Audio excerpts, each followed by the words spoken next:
Assalamualaikum warahmatullahi wabarakatuh.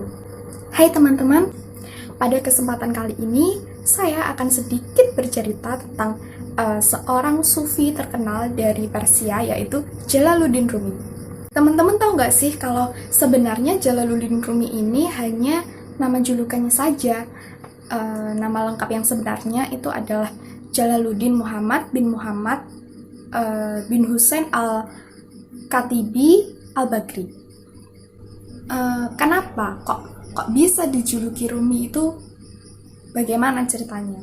Jadi Rumi ini menghabiskan sebesar hidupnya di salah satu kota di Turki, yaitu Konya, yang dulunya ini kota ini sering disebut dengan Rum.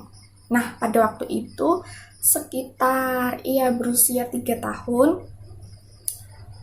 Ia dan keluarganya mendapat ancaman dari pasukan Mogol.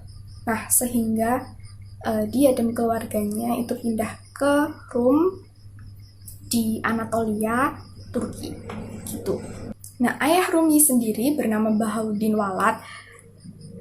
Beliau masih merupakan keturunan Abu Bakar, sahabat Rasulullah SAW, dan beliau merupakan seorang guru terkenal di Baghdad. Sementara ibunya ini berasal dari keluarga kerajaan Khwarazm. Nah, dilihat dari latar belakang keluarga Rumi, itu menyebabkan dia sangat dekat dengan ilmu agama dan banyak mempelajari tentang sufi. Dalam Islam sendiri, sufi ini adalah ilmu atau bagaimana cara untuk kita menyucikan jiwa, menjernihkan akhlak, membangun lahir dan batin, dan bagaimana kita memperoleh kebahagiaan yang abadi. Nah, ketika Rumi ini beranjak dewasa, dia mulai berkiprah menjadi seorang pengajar dan kepala madrasah. Dia mewarisi posisi ayahnya yang telah meninggal dunia. Nah, semenjak saat itu, Rumi juga terus banyak belajar tentang tasawuf, tentang syariat, itu dari murid ayahnya, yaitu Burhanuddin Muhakkik Tirmizi.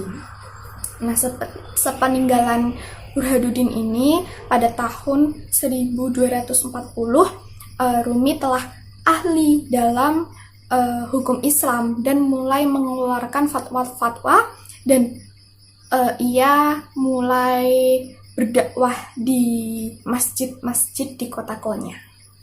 Pada perjalanannya, bertemulah Rumi ini dengan Syamsuddin al-Tabrizi.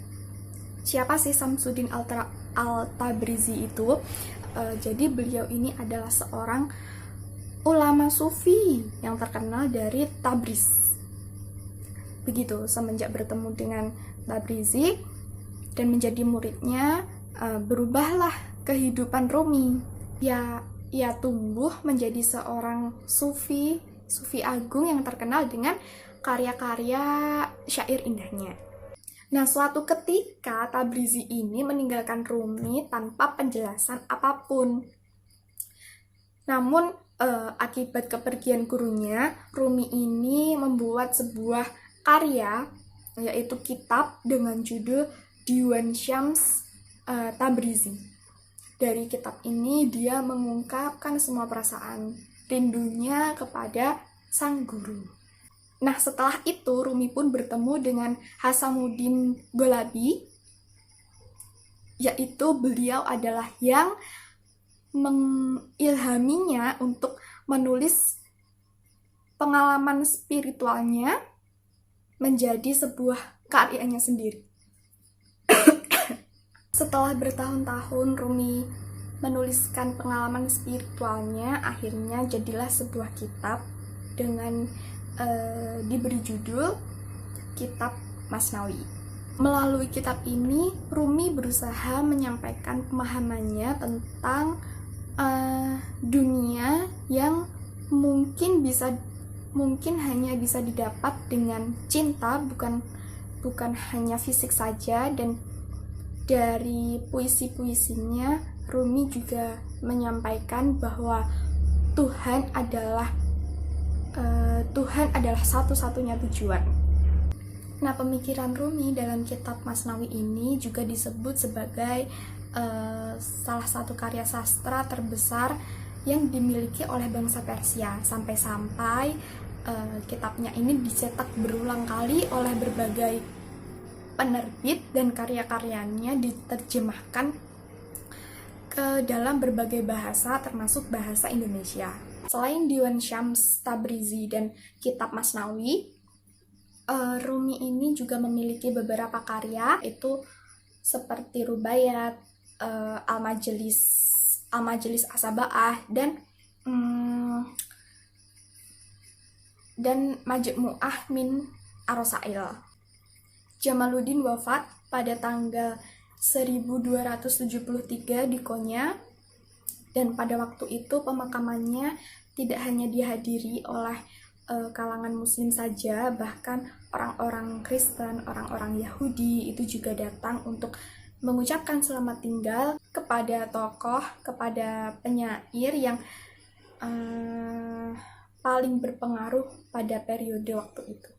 Nah, itu tadi teman-teman sedikit cerita saya tentang Jamaluddin Rumi atau Jamaluddin Muhammad bin Hussein Al-Khattibi Al-Bagri. Pada cerita saya kali ini, apabila banyak salah kata, mohon maaf. Wassalamualaikum warahmatullahi wabarakatuh.